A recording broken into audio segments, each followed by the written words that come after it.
Hello everyone. Welcome to For Nurses Preparation YouTube channel. I am Neeraj Kumar Kathal. Today is 27 January 2022 and today's important points for upcoming nursing recruitment exams are: first point, intrauterine contraceptive device act by interfering with implantation of fertilized ovum in the uterus. जितने भी intrauterine contraceptive devices होते हैं वो सभी fertilised ovum को implant होने नहीं देते और ऐसा करके ये कॉन्ट्रासेप्टिव इफेक्ट क्रिएट करते हैं. Next point, passive immunity can be induced by transfer of maternal antibody across the placenta. Pregnancy के दौरान मदर से बच्चे में प्लेसेंटा को क्रॉस करके एंटीबॉडीज़ ट्रांसफ़र होते हैं और इन एंटीबॉडीज़ के द्वारा बच्चों को जो इम्यूनिटी मिलती है उसे आप पैसिव इम्यूनिटी के नाम से जानते हैं. याद रखिएगा, हमारी बॉडी का एकमात्र इम्यूनोग्लोबुलिन जो कि प्लेसेंटा को क्रॉस करके बेबी तक पहुंच सकता है वो है आईजीजी. आईजीजी हमारे बॉडी में पाए जाने वाले सभी इम्यूनोग्लोबुलिन्स में से सबसे ज़्यादा होता है. ये अराउंड कुल इम्यूनोग्लोबुलिन मॉलिक्यूल्स का 80% होता है. इसके अलावा एग्ज़ाम में ये भी पूछा जाता है कि ब्रेस्ट मिल्क में कौन सा इम्यूनोग्लोबुलिन होता है, तो आप बताएंगे ब्रेस्ट मिल्क में आईजीए होता है. IgA is the immunoglobulin that you will find in breast milk. Point number 3, in most developing countries like India, breast cancer is second most among the females common malignancy. अगर आपसे ये पूछा जाए कि जितने भी डेवलपिंग कंट्रीज़ हैं यानी कि विकासशील देश हैं जैसे कि भारत, जो अभी विकसित नहीं हुए हैं, विकसित होने की दिशा में हैं, तो ऐसे कंट्रीज़ के अंदर आपको ब्रेस्ट कैंसर जो है वो फीमेल्स में पाया जाने वाला सेकंड नंबर का सबसे बड़ा कैंसर है. याद रखिएगा, डेवलपिंग कंट्रीज़ जैसे भारत में फर्स्ट नंबर पे यानी सबसे ज़्यादा पाया जाने वाला कैंसर है सर्वाइकल कैंसर और सेकंड नंबर पर आता है breast cancer. Next, in developing countries, the ratio between incidence of cervical cancer and breast cancer approximately 3:1. याद रखिएगा, डेवलपिंग कंट्रीज़ में सर्विक्स का जो कैंसर है वो 3 वुमेन्स में यदि है तो उसके अनुपात में 1 वुमेन में ब्रेस्ट कैंसर पाया जाएगा. तो हम कह सकते हैं सर्वाइकल कैंसर और ब्रेस्ट कैंसर का जो रेशियो है वो 3:1 में होगा. Next point, vaginal douche should not be performed during menstruation, pregnancy, puerperium because it may carry infection to uterus. आपको हमेशा याद रखना है कि वेजाइनल डाउच यानी वेजाइना की जो क्लीनिंग है उसे कभी भी आपको मेंस्ट्रुअल पीरियड में, प्रेगनेंसी के दौरान और परपेरियम की स्थिति में नहीं करना चाहिए, बिकॉज इन सिचुएशंस में वेजाइनल क्लीनिंग के दौरान जो इन्फेक्शन है वो वहाँ से निकल कर यूट्रस तक जा सकता है. सो वेजाइनल डाउच को हम इन 3 कंडीशंस में अवॉइड करते हैं. Point number 6, colostomy irrigation 500 to 1000 ml of irrigating solution is used. अगर किसी क्लाइंट के लार्ज इंटेस्टाइन के अंदर, कॉलोन के अंदर ओपनिंग बनी हुई है, स्टोमा बना हुआ है जिससे कि इसका स्टूल डायरेक्टली यहाँ से बॉडी से बाहर आ जाता है, तो इस कोलोस्टॉमी को, इस ओपनिंग को इरिगेट करने के लिए, साफ करने के लिए हमें 500 से 1000 ml इरिगेशन सॉल्यूशन का इस्तेमाल करना चाहिए। Next, at the venous end of the capillary, the hydrostatic pressure is about 15 mm of Hg, whereas osmotic pressure of blood is around 25 mm of Hg। देखिएगा, जो कैपिलरीज होती हैं वो सबसे पतली, सबसे बारीक, सबसे महीन ब्लड वेसल्स होती हैं। ये कैपिलरीज जो हैं वेन्यूल्स में जुड़ती हैं, ये वेन्यूल्स वेन्स में जुड़ती हैं, फिर ये वेन्स आर्टरी से जुड़ती हैं और फिर आर्ट्रियोल्स आते हैं। इस तरह से फिर वापस कैपिलरी आती है। तो याद रखिएगा, ये सीक्वेंस होता है।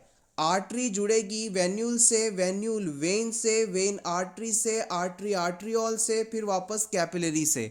तो हमें इस पॉइंट में बताया गया है कि जहाँ पर कैपिलरी वेन से जुड़ रही है, कैपिलरी वेन्यूल से या वेन से जुड़ रही है, उस जगह पर जो हाइड्रोस्टैटिक प्रेशर होता है वो तो होता है 15 mm ऑफ Hg, जबकि इस जगह पर ऑस्मोटिक प्रेशर जो है वो अराउंड 25 mm ऑफ Hg होता है।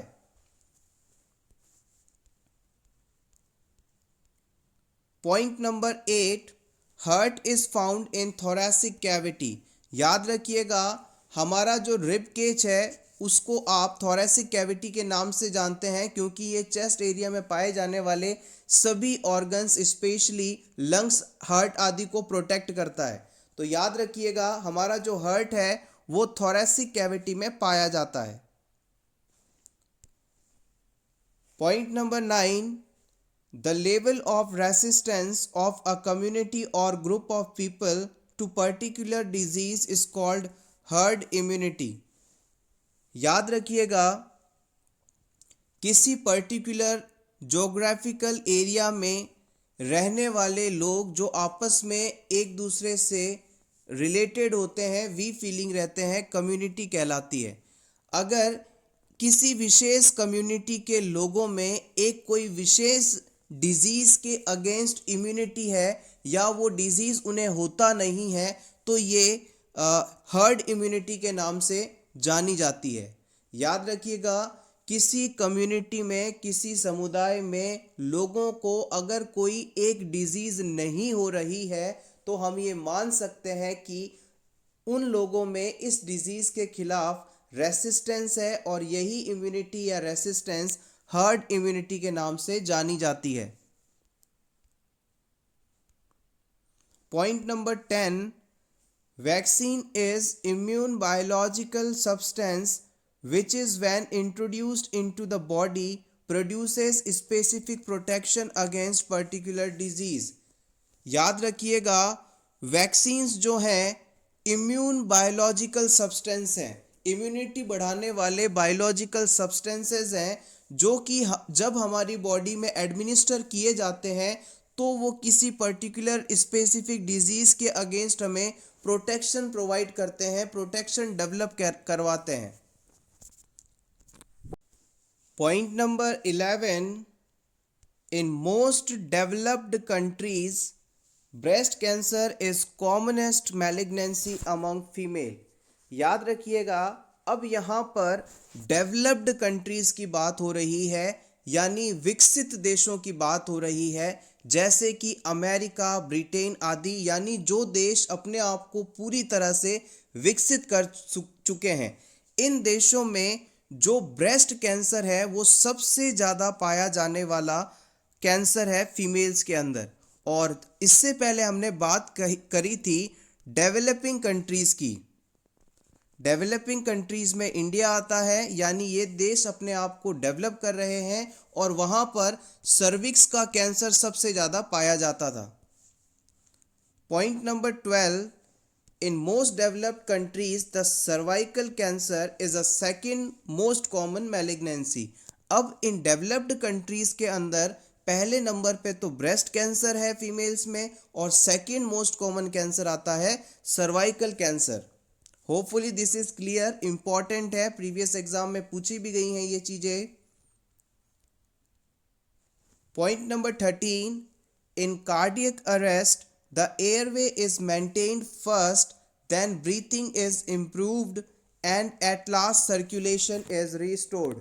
याद रखिएगा, जब भी किसी पर्सन को कार्डियक अरेस्ट होता है तो सबसे पहले आप उसके एयरवे को ओपन करेंगे, किसी प्रकार का ऑब्स्ट्रक्शन तो नहीं, इस चीज़ को देखेंगे, मेंटेन करेंगे, और उसके बाद पेशेंट की जो ब्रीथिंग है और सर्कुलेशन है उसे सीक्वेंशियली इम्प्रूव करेंगे with the help of CPR. Next, for opening oxygen cylinder, large valve should be rotated in anti clockwise direction. Important है, कभी भी ऑक्सीजन सिलेंडर को यदि आप ओपन कर रहे हैं तो इसे ओपन करने के लिए आपको एंटी क्लॉकवाइज डायरेक्शन में इसे घुमाना होता है. एंटी क्लॉकवाइज डायरेक्शन का मतलब है जिस दिशा में घड़ी घूमती है उससे विपरीत दिशा के अंदर, इस तरह से आपको इसे रोटेट करना है. घड़ी जो है इस तरह से घूमती है और आपको इस तरह से ना घुमाकर इसे एंटी क्लॉकवाइज डायरेक्शन में घुमाना है. ऐसा करके आप ऑक्सीजन सिलेंडर को ओपन कर सकते हैं, इसके वाल्व को ओपन कर सकते हैं. और याद रखिएगा, ऑक्सीजन सिलेंडर का जो कलर है वो जो इसका बॉटम पार्ट है वो तो डार्क यानी ब्लैक कलर का होता है और इसका जो अपर पार्ट है वो वाइट कलर का होता है. इस प्रकार से इसे आप आइडेंटिफाई कर सकते हैं. और एक बात याद रखिएगा, ऑक्सीजन सिलेंडर्स को हमेशा आप कूल प्लेसेस में ही स्टोर करें. अगर किसी गर्म जगह पर आपने इसे स्टोर किया तो गर्मी की वजह से जो ऑक्सीजन मॉलिक्यूल्स हैं ये मूवमेंट करने लगेंगे, फैलने लगेंगे, स्पेंड होने लगेंगे. तो ऐसा करके जो ऑक्सीजन सिलेंडर है वो ब्लास्ट हो सकता है. तो इसे कभी भी आप गर्म जगह पर स्टोर ना करें, इसे हमेशा कूल जगह पर ही स्टोर किया जाता है. Next, semi circular canals found in ear have no auditory function.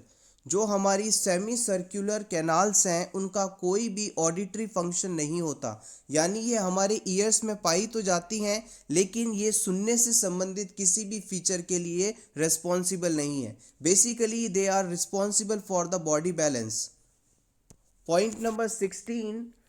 Contraction and relaxation of ciliary muscles change the thickness of lens.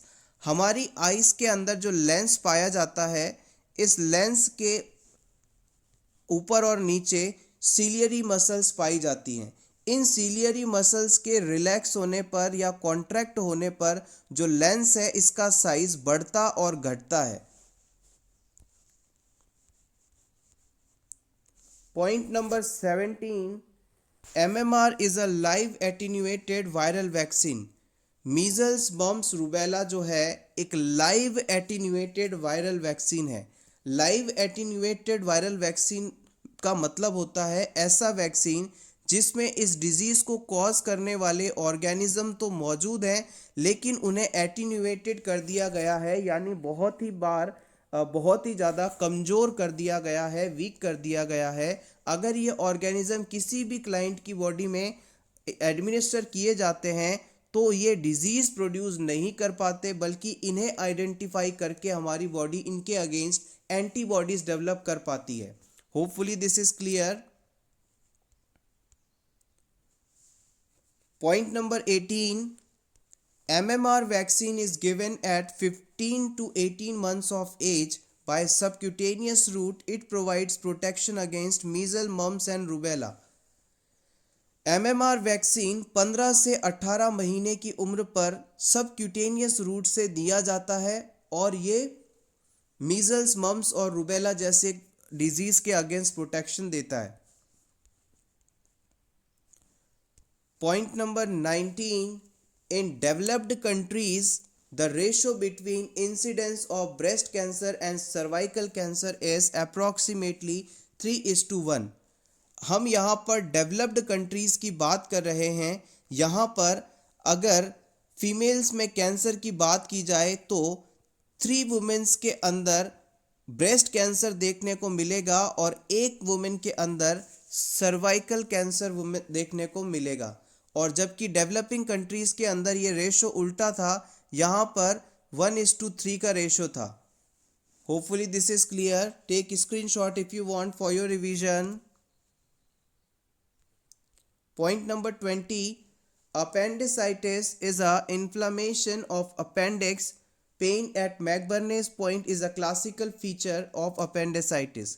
याद रखिएगा, हमारा जो अपेंडिक्स है वो 10 सेंटीमीटर लॉन्ग स्ट्रक्चर है जो कि लार्ज इंटेस्टाइन का पार्ट माना जाता है।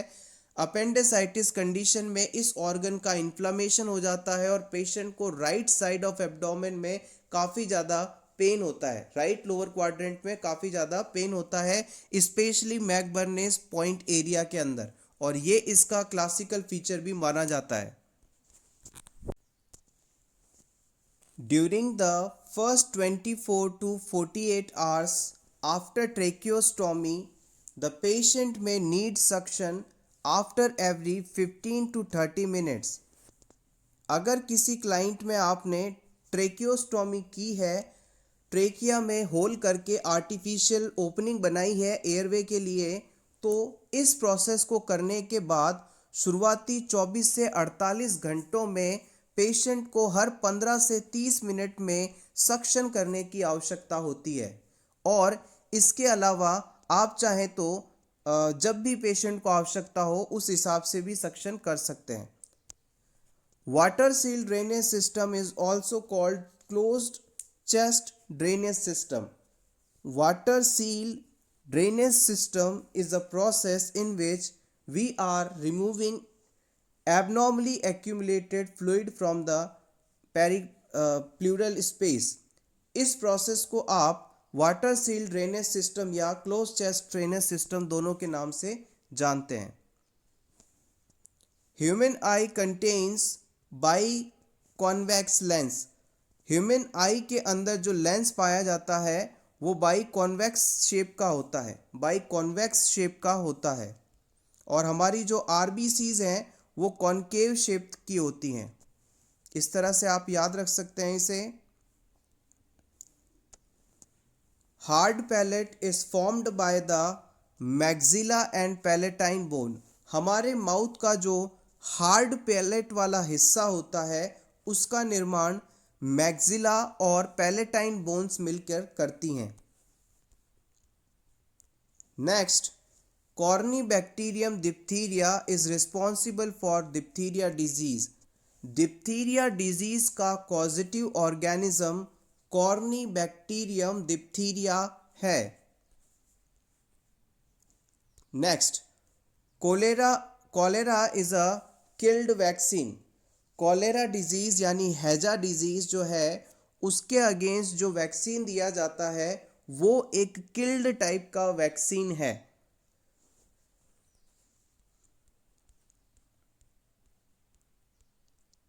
Point number 27, McBurney's point is located about 5 to 6 centimeters away from the right anterior superior iliac spine on imaginary line between the umbilicus and spine. देखिएगा, हमने previous point में ये पढ़ा था कि अगर किसी क्लाइंट को अपेंडिसाइटिस होता है तो उसके मैकबर्नेस पॉइंट पर काफ़ी ज़्यादा पेन फील होता है। अब इस पॉइंट की लोकेशन आपको यहाँ बताई जा रही है। मान लीजिए ये पेशेंट का एब्डोमेन वाला हिस्सा है और ये पेशेंट की अम्बिलिकस है, नाभि है, और यहाँ पर पेशेंट की anterior superior iliac spine bone मौजूद है। अब ये जो मैकबर्नेस पॉइंट है, इस बोन और इस अम्बिलिकस के बीच में अगर अपन एक इमेजिनरी लाइन माने और इस बोन से 5 से 6 सेंटीमीटर दूर लगभग इस जगह पर मैकबर्नेस पॉइंट आपको मिलेगा। यानी अम्बिलिकस और anterior superior iliac spine bone के बीच में अगर एक इमेजिनरी लाइन को आप ड्रॉ करें तो इस बोन से 5 से 6 सेंटीमीटर की दूरी पर मैकबर्नेस पॉइंट लोकेटेड रहता है। और अगर क्लाइंट को इस पॉइंट पर पेन हो रहा है तो ये अपेंडिसाइटिस कंडीशन को होने के बारे में बताता है। याद रखिएगा, ये राइट साइड में ही आपको आइडेंटिफाई होगा। प्रीवियस एग्जाम में इसे कई बार पूछा गया है, आप चाहें तो इसका स्क्रीनशॉट ले सकते हैं।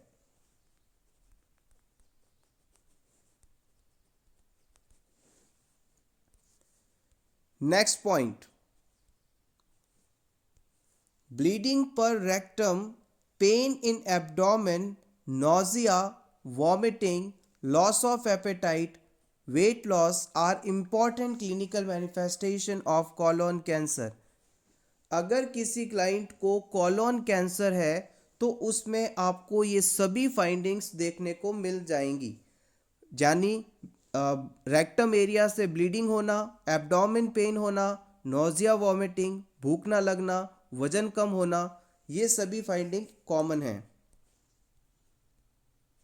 Point number 29, the apparatus for closed chest drainage must kept at lower level than the chest level of the patient। जब भी आप क्लोज चेस्ट ड्रेनेज सिस्टम किसी क्लाइंट में लगाते हैं तो इस सिस्टम को हमेशा पेशेंट के चेस्ट लेवल से नीचे रखना है, ताकि ग्रेविटी के कारण जो भी एक्यूमुलेटेड फ्लूइड है वो बाहर ड्रेन आउट हो सके।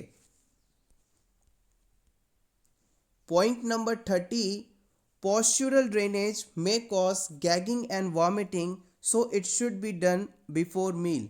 याद रखिएगा, किसी भी क्लाइंट में आपको यदि postural drainage करना है तो उसे आप पेशेंट को खाना खिलाने से पहले करें, बिकॉज इस प्रोसेस में गैगिंग और वॉमिटिंग हो सकती है।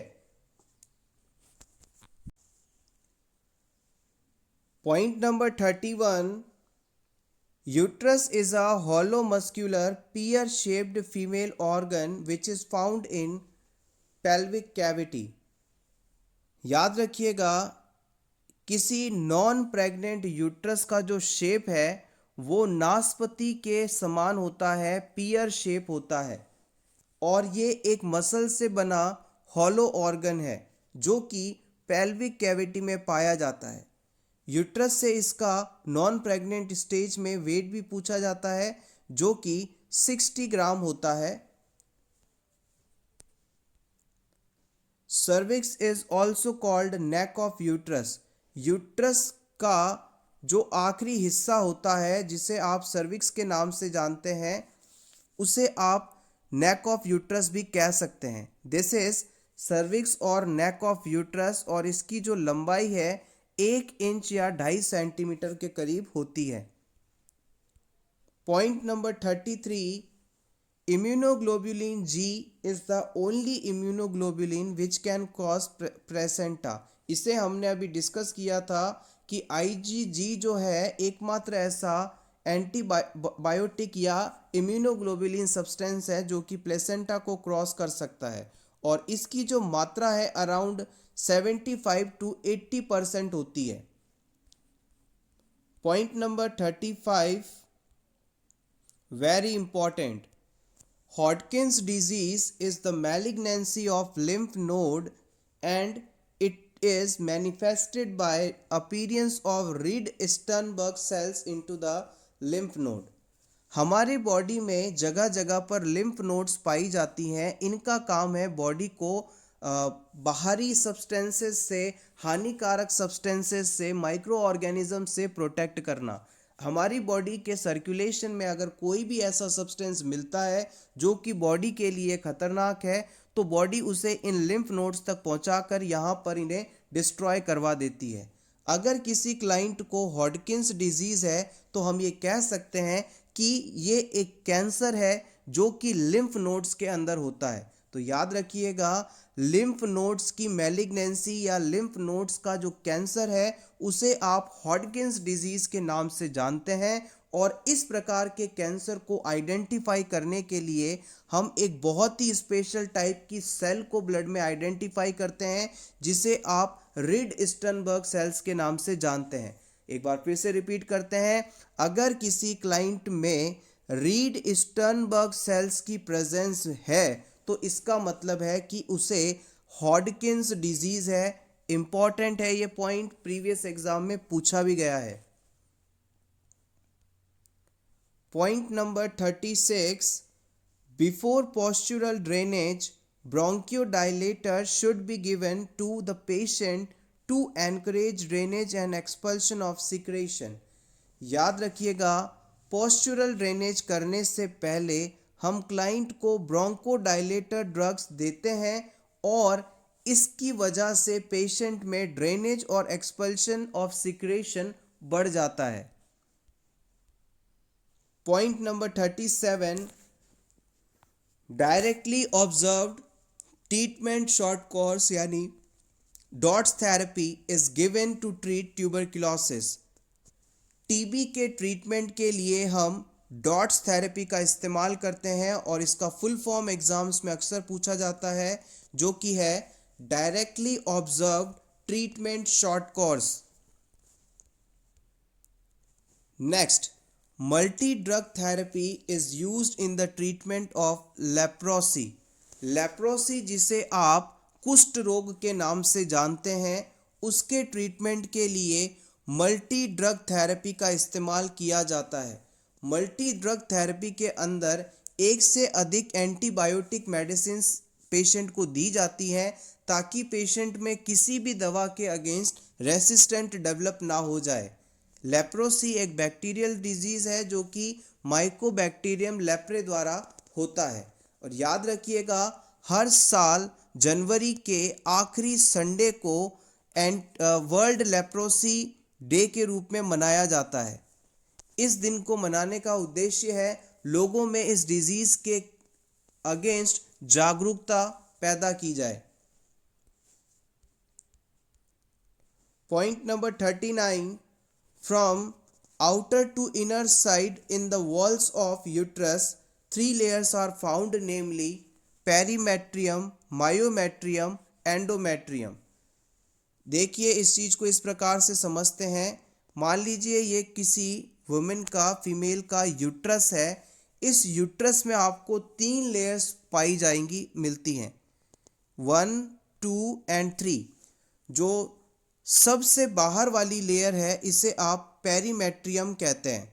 मिडिल जो लेयर आती है उसे आप मायोमेट्रियम कहते हैं और जो सबसे अंदर वाली लेयर होती है उसे आप एंडोमेट्रियम के नाम से जानते हैं. ये अंदर वाली जो एंडोमेट्रियम है, इंटरनल लेयर है, इसी लेयर के अंदर मेंस्ट्रुअल साइकिल के दौरान, यही लेयर मेंस्ट्रुअल पीरियड के दौरान शेड ऑफ होती है और वेजाइनल ब्लीडिंग के थ्रू यहाँ से बाहर निकलती है. प्रेगनेंसी के दौरान इसी एंडोमेट्रियम लेयर को डेसिडुआ के नाम से जाना जाता है. इम्पॉर्टेंट है. Point number 40, myometrium is a thickest layer of uterine wall. जो यूट्रस की बीच वाली लेयर होती है ये सबसे ज़्यादा थिकेस्ट लेयर होती है. So remember, myometrium is a thickest layer of uterus. Point number 41, peptic ulcer is not a communicable disease. Peptic ulcers का मतलब है किसी भी क्लाइंट के स्टमक या ड्यूडेनम एरिया के अंदर अल्सर्स का होना, घाव का होना. और पेप्टिक अल्सर जो है एक कम्युनिकेबल डिजीज़ नहीं है, यानी एक पर्सन से दूसरे पर्सन के कांटेक्ट में आने पर नहीं फैलता. सिंपली आप इसे इस तरह से याद रखेंगे. और पेप्टिक अल्सर का जो मोस्ट कॉमन कॉज माना जाता है वो है H pylori bacteria. Helicobacter pylori के इन्फेक्शन के द्वारा पेप्टिक अल्सर मोस्ट कॉमनली होता है. इसके अलावा स्ट्रेस आदि भी पेप्टिक अल्सर के लिए बहुत ही ज़्यादा रिस्पॉन्सिबल माने जाते हैं. Point number 42, chicken pox also known as varicella and it is caused by varicella zoster virus. Chicken pox जो डिजीज़ है उसे आप वेरिसेला के नाम से भी जानते हैं और इसका जो कॉजेटिव ऑर्गेनिज्म है वो एक वायरस है जिसका नाम है varicella zoster virus. Varicella zoster virus is responsible for the chicken pox. Point number 33, frontal bone forms part of the I socket. हमारा जो फ्रंटल बोन है, ललाट की जो बोन है, वो हमारे आई सॉकेट का निर्माण करवाती हैं, आई सॉकेट के कुछ भाग का निर्माण करवाती हैं जिसमें हमारी आइस पाई जाती हैं।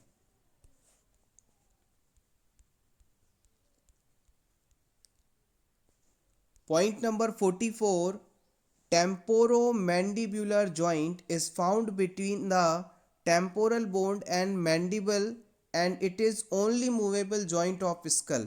हमारे स्कल का एकमात्र मूवेबल जॉइंट है टेम्पोरोमैंडिब्यूलर जॉइंट। ये टेम्पोरल बोन और मैंडिबल द्वारा मिलकर बना होता है। मैंडिबल बोन जो हमारी है उसे आप निचला जबड़ा कह सकते हैं, लोअर जॉ कह सकते हैं। Point number 45, national water supply and sanitation programme was started 1954। 1954 में national water supply and sanitation programme शुरू किया गया था। Point number 46, condom prevents pregnancy by inhibiting deposition of sperms into the vagina. Condom के द्वारा स्पर्म्स को vagina में deposit होने से रोककर प्रेगनेंसी प्रिवेंट की जाती है। Point number 47, the skeletal of face is formed by 14 bones. याद रखिएगा हमारा जो फेस है उसके फॉर्मेशन में टोटल 14 बोन्स होती हैं और हमारा जो क्रेनियम है उसके फॉर्मेशन में 8 बोन्स होती हैं। तो हम कह सकते हैं हमारे स्कल के फॉर्मेशन में टोटल 22 बोन्स होती हैं जिनमें 14 फेशियल बोन्स होती हैं और 8 क्रेनियम की बोन्स होती हैं। Point number 48, zygomatic bone also known as cheek bone. Zygomatic bone हमारे गालों में पाई जाती है, इसे आप चीक बोन के नाम से भी जानते हैं। Restraint should not be applied over an IV site। जिस एरिया में आईवी लाइन कनेक्ट की गई है, इंट्रावीनस लाइन लगाई गई है, उस जगह पर कभी भी आपको रीस्ट्रेन नहीं करना चाहिए। Point number 50, total duration of pregnancy is 280 days और 9 मंथ्स प्लस 7 डेज।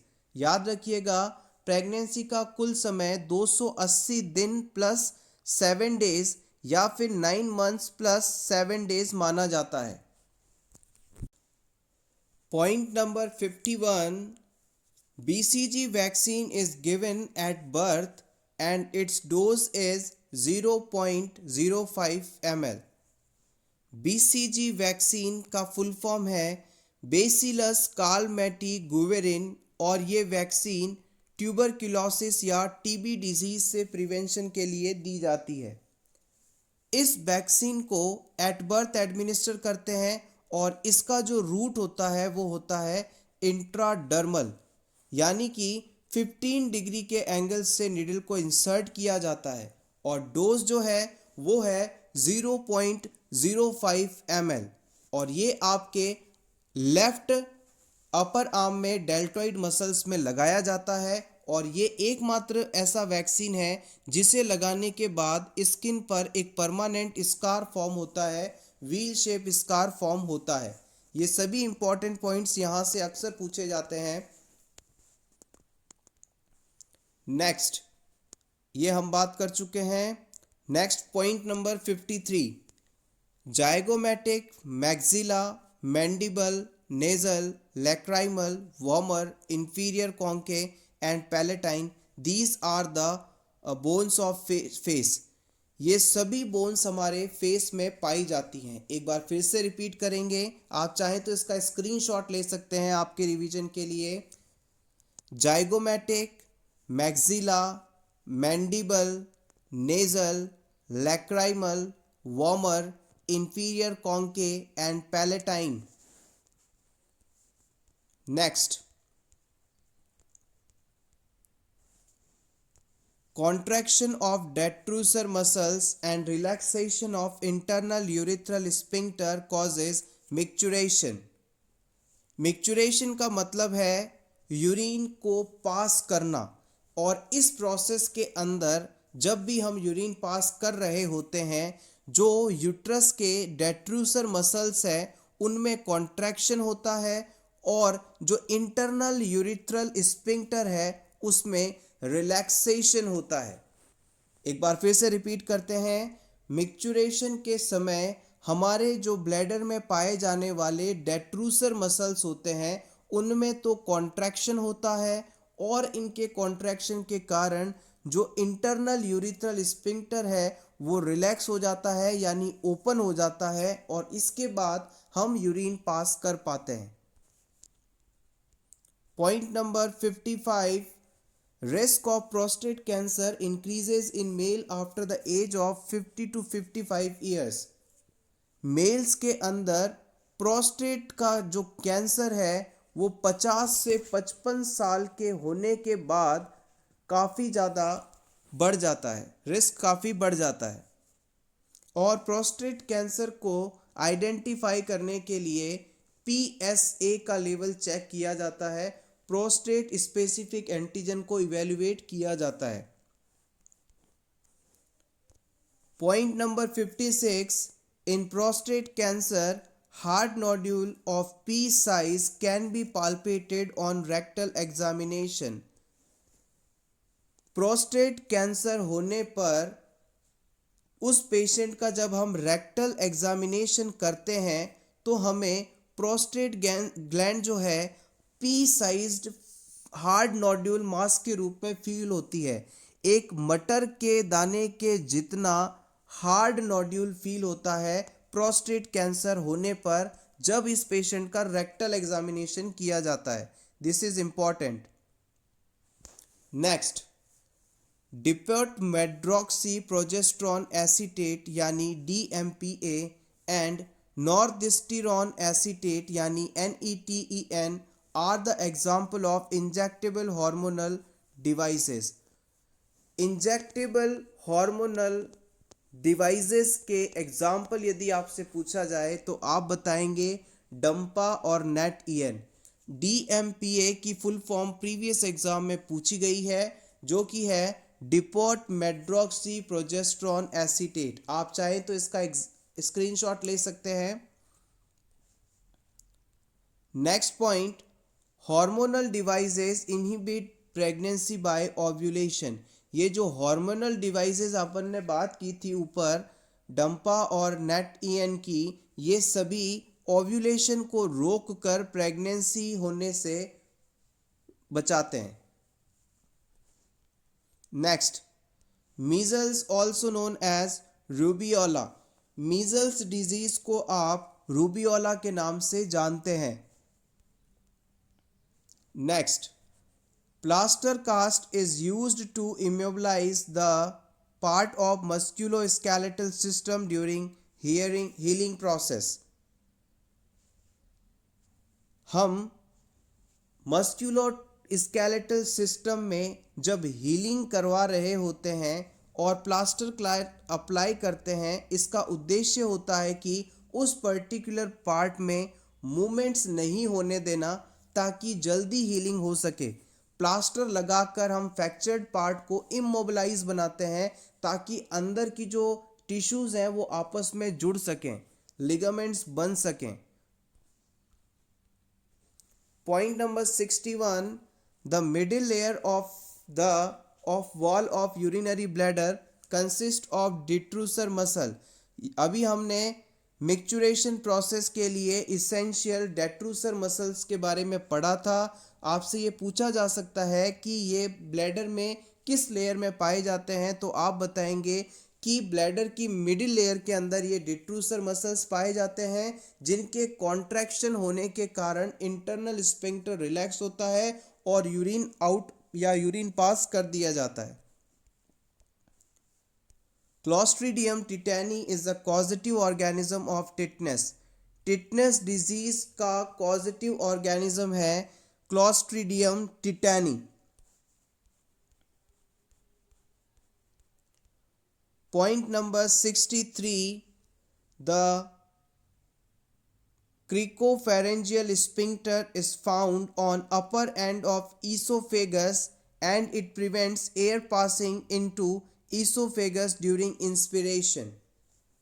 हमारा जो फूड पाइप है जो कि हमारे माउथ को स्टमक से जोड़ता है, इस ईसोफेगस का जो शुरुआती हिस्सा होता है यहाँ पर एक क्रिकोफेरेंजियल स्फिंक्टर पाया जाता है और इसका काम है जब हम एयर इनहेल करते हैं, इंस्पायरेशन करते हैं, तो इस एयर को ईसोफेगस में जाने से रोकना। जब भी हम एयर इन करते हैं तो सारी एयर हमारे लंग्स में जानी चाहिए, ये ईसोफेगस में ना जाए। इस चीज़ को रोकने के लिए ईसोफेगस की शुरुआत पर एक स्फिंक्टर पाया जाता है जिसे आप क्रिकोफेरेंजियल स्फिंक्टर के नाम से जानते हैं। Take screenshot for your revision. Point number 64 important. Pleomorphism is a characteristic feature of chickenpox. It means all stages of rashes as macule, papule, vesicle and crust are seen simultaneously on one time on the same area. Previous exam में ये question इस तरह से पूछा गया था कि प्लियोमॉर्फिज्म जो है किस डिजीज का इम्पॉर्टेंट फीचर है, तो आपको वहाँ पर बताना था कि ये चिकन पॉक्स डिजीज़ में देखा जाने वाला इम्पॉर्टेंट फीचर है। प्लियोमॉर्फिज्म के अंदर किसी पर्सन की बॉडी के एक हिस्से में रैशेस की सभी स्टेजेस एक साथ एक ही समय पर पाई जाती हैं। एक बार फिर से रिपीट करते हैं, जब पेशेंट में चिकन पॉक्स होता है तो अलग अलग तरह से रैशेस अलग अलग स्टेजेस में होते हैं और ये सभी स्टेजेस एक ही समय पर एक ही जगह पर देखने को मिल जाती है। इसे हम प्लियोमॉर्फिज्म के नाम से जानते हैं। रैशेस की जो स्टेजेस हैं वो मैक्यूल, पेप्यूल, वेसिकल और क्रस्ट होती हैं। Last point of this class, the cardiac sphincter is found in the lower end of the esophagus and prevent regurgitation of the food from the stomach to esophagus. अभी हमने बात की थी कि हमारी जो ईसोफेगस है इसके स्टार्टिंग पॉइंट के अंदर क्रिकॉइड स्फिंक्टर पाया जाता है जो कि एयर की एंट्री को रोकता है। अब इसी ईसोफेगस के लोअर एंड के अंदर कार्डियक स्फिंक्टर पाया जाता है जो कि फूड के वन डायरेक्शनल मूवमेंट को परमिट करता है। यानी कि अगर खाना ईसोफेगस से स्टमक में आ रहा है तब तो ये स्फिंक्टर ओपन रहते हैं, रिलैक्स रहते हैं, लेकिन अगर किसी वजह से इंट्राथोरैक्सिक प्रेशर, इंट्रा एब्डोमिनल प्रेशर बढ़ने के कारण ये स्टमक का कंटेंट अगर वापस ईसोफेगस की तरफ जाने लगे, ऊपर माउथ की तरफ मूव करने लगे, तो इस फूड को प्रिवेंट करने के लिए ये स्फिंक्टर बंद हो जाता है और ऐसा करके रिगर्गिटेशन को प्रिवेंट किया जाता है। जिन पेशेंट्स के अंदर ये कार्डियक स्फिंक्टर प्रॉपर तरीके से फंक्शन नहीं करता उनमें गैस्ट्रोइसोफेजियल रिफ्लेक्स डिजीज नाम की कंडीशन हो जाती है और इस प्रकार के पेशेंट्स को हम खाना खिलाने के बाद कभी भी सुपाइन पोजीशन प्रोवाइड नहीं करते। उन्हें स्मॉल फ्रीक्वेंट मील्स दी जाती हैं और हमेशा खाना खाने के बाद अपराइट पोजीशन में रहने के लिए कहा जाता है ताकि फूड का प्रॉपर एब्जॉर्प्शन, मेटाबॉलिज्म हो और फूड आगे की तरफ भेज दिया जाए। Thank you so much everyone for watching this complete video. अगर आपको आज की ये क्लास अच्छी लगी हो तो प्लीज़ वीडियो को लाइक कर दीजिएगा और अगर आप पहली बार for nurses preparation YouTube channel को देख रहे हैं तो इस चैनल को ज़रूर सब्सक्राइब करें। अपकमिंग नर्सिंग कॉम्पिटिटिव एग्ज़ाम्स के लिए हम रेगुलरली इसी प्रकार के कंटेंट्स अपलोड कर रहे हैं।